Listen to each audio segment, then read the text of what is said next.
আসসালামু আলাইকুম। আমি বহু আগে ৩-৪ বছর আগে আমি বিসিএস ভাইভা প্রিপারেশন নিয়ে একটা ভিডিও করেছিলাম যে কিছু আলাপ যে কীভাবে ভাইভা প্রিপারেশন নিলে জিনিসটা পজিটিভলি ভাইভা বোর্ডে নিজেকে প্রেজেন্ট করা যাবে। তো এরপরে এখন তো ২০২৫ সাল, সামনেই ৪৫তম ভাইভা, খুব সম্ভবত কয়েকদিন পরেই ৪৫তম ভাইভা।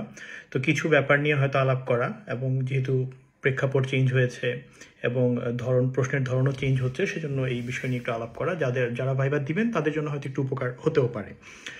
প্রথমেই হচ্ছে যে ভাইবার ক্ষেত্রে যেটা হয় যে ভাইবার ড্রেস কোডটা খুব ইম্পর্টেন্ট। আর যেহেতু এখন গ্রীষ্মকাল, স্যুটটাই পরাটা ঠিক হবে না, কারণ ক্যাবিনেটের নির্দেশনাই আছে যে নভেম্বর থেকে স্যুটটাই পরতে হয়। তো সাদা শার্ট, কালো প্যান্ট, কালো জুতো, বা সাদা শার্ট, নেভি ব্লু প্যান্ট বা জুতো, বেল্টের সাথে ম্যাচ করে, ফেয়ার এনাফ। আর মেয়েদের জন্য হচ্ছে শাড়ি, এবং মেকআপ যেন না হয়, ওভারডু যেন না হয়। আর জামদানি শাড়ি হতে পারে, বা anything simple, anything that's not too flashy আপনার জন্য। তো আপনারা যারা ড্রেস কোড সম্পর্কে জানেন তারা জানেন যে ফ্ল্যাশি কোনটা, টোন ডাউন ড্রেস কোনটা, এটা একটু মাথায় রাখবেন। এতগুলো ড্রেসের বিষয়। এবার হচ্ছে কীভাবে প্রিপারেশন নেবেন বা আপনি কী পরবেন। হ্যাঁ, বিষয়টা হচ্ছে এখন যেহেতু আমাদের পরিবর্তিত পরিস্থিতি এবং প্রেক্ষাপট ভিন্ন, আপনাদের পড়াশোনার স্টাইলটাও সেভাবে চেঞ্জ করতে হবে।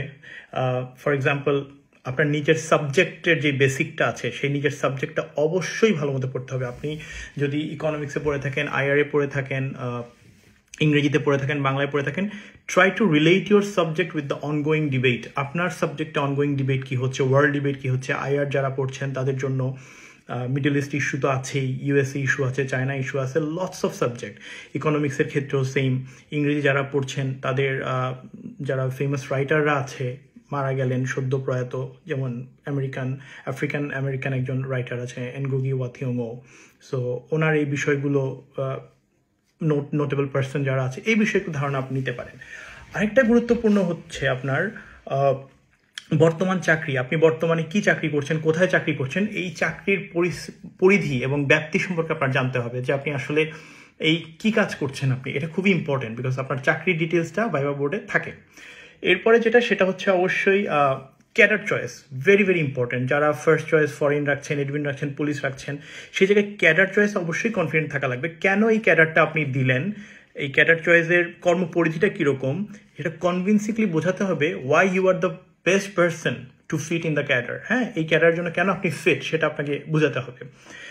পুলিশ প্লাস অ্যাডমিন যারা দিয়েছেন চয়েস ফার্স্টে, তাদের জন্য বিষয়টা আরেকটু ট্রিকি অ্যান্ড খুবই ক্রিটিক্যাল কিছু প্রশ্ন আসবে। জুলাই গণ অভ্যুত্থান নিয়ে প্রশ্ন হতে পারে, তারপর সংস্কার কমিশন নিয়ে প্রশ্ন হতে পারে, আন্দোলনে পুলিশ অ্যাডমিনের ভূমিকা নিয়ে প্রশ্ন হতে পারে, স্থানীয় প্রশাসন নিয়ে প্রশ্ন হতে পারে। অভ্যুত্থানের পরে তো আপনার স্থানীয় প্রশাসনের অনেকগুলো পদ বিলুপ্ত হয়েছে, চেয়ারম্যান বিলুপ্ত হয়েছে, পৌরসভার মেয়র বিলুপ্ত হয়েছে, উপজেলা পরিষদ চেয়ারম্যান বিলুপ্ত হয়েছে, এবং অনেকগুলো ইউনিয়ন পরিষদের চেয়ারম্যান, অধিকাংশ চেয়ারম্যানরাই পলাতক আছে বা আসামি। তখন এই স্থানীয় প্রশাসন কীভাবে চলছে সেটা নিয়েও আপনার একটু নলেজ থাকাটা জরুরি। তারপর বিষয়টা সেটা হচ্ছে ফরেনের ক্ষেত্রে, যারা ফরেন ফার্স্ট চয়েস দিচ্ছেন তাদের ক্ষেত্রে অন্তর্বর্তী সরকারের অনেকগুলো কাজ আছে ডিপ্লোমেসি নিয়ে, সেগুলো আপনি ঘাটলেই একটু পাবেন। এবং অবশ্যই আপনার বিডা, বেসা, ফরেন মিনিস্ট্রি, ইআরডি, এই ওয়েবসাইটগুলো যদি একটু দেখেন, বাজেট, আমাদের এই বাজেটগুলো নিয়ে অবশ্যই এই জিনিসগুলো আপনার পড়তে হবে, ডিটেলসে পড়তে হবে। আরেকটা বিষয় হচ্ছে আপনার খুবই গুরুত্বপূর্ণ যেটা, সেটা হচ্ছে মূলত অন্তর্বর্তী সরকার। অন্তর্বর্তী সরকারের ধারণাটা কি, অন্তর্বর্তী সরকারের ইলেকশনের ধারণাটা কি, নির্বাচনের ধারণাটা কি, বা সংবিধানের সংস্কার করতে যাচ্ছে এই সংস্কার কমিশন, যতগুলো সংস্কার কমিশন আছে, হ্যাঁ, জনপ্রশাসন থেকে শুরু করে সংবিধান সংস্কার commission, you have to have glimpse over it. হ্যাঁ, এটার ক্ষেত্রে বুঝতে হবে যে কোন সংস্কার কমিশন কি চাচ্ছে। তারপর হচ্ছে অন্তর্বর্তী সরকারের মাননীয় প্রধান উপদেষ্টা সম্পর্কে আপনার জানতে হবে, অন্যান্য উপদেষ্টা সম্পর্কে জানতে হবে। আপনি যদি কোনো সরকারি চাকরি করে থাকেন, সেটা কোন মন্ত্রণালয়ের অধীনে বা কোন উপদেষ্টার অধীনে, সেটা আপনার জানতে হবে। আর সবচেয়ে ইম্পর্টেন্ট ক্রুশাল একটা বিষয় আমি ইদানিং কথা বলে জানছি ক্যান্ডিডেটদের কাছ থেকে, সেটা হচ্ছে অলরেডি বিসিএস একটা ক্যাডারে থাকলে আরেকটা ক্যাডারে যদি সুইচ করতে চান, সেক্ষেত্রে হচ্ছে যে আপনাকে হয়তো দারুণভাবে তির্যক প্রশ্নের সম্মুখীন হতে পারে, বা আপনাকে চ্যালেঞ্জিং কিছু প্রশ্ন দিবে। ফর এক্সাম্পল, আপনি শিক্ষা ক্যাডারে আছেন, তো শিক্ষা ক্যাডারে থাকলে আসলে আপনি কেন ফরেন আসতে যাচ্ছেন বা এডমিনে বা পুলিশে আসতে চাচ্ছেন। So you have to be very convincing. মানে আপনি শিক্ষা ক্যাডারে আছেন, আপনি হুট করে কেন প্রশাসনে আসতে চাচ্ছেন বা পুলিশে আসতে চাচ্ছেন, সেক্ষেত্রে আপনার কাজের ন্যাকটা কীরকম হবে, আপনি কীভাবে বুঝাবেন ভাইভা বোর্ডকে।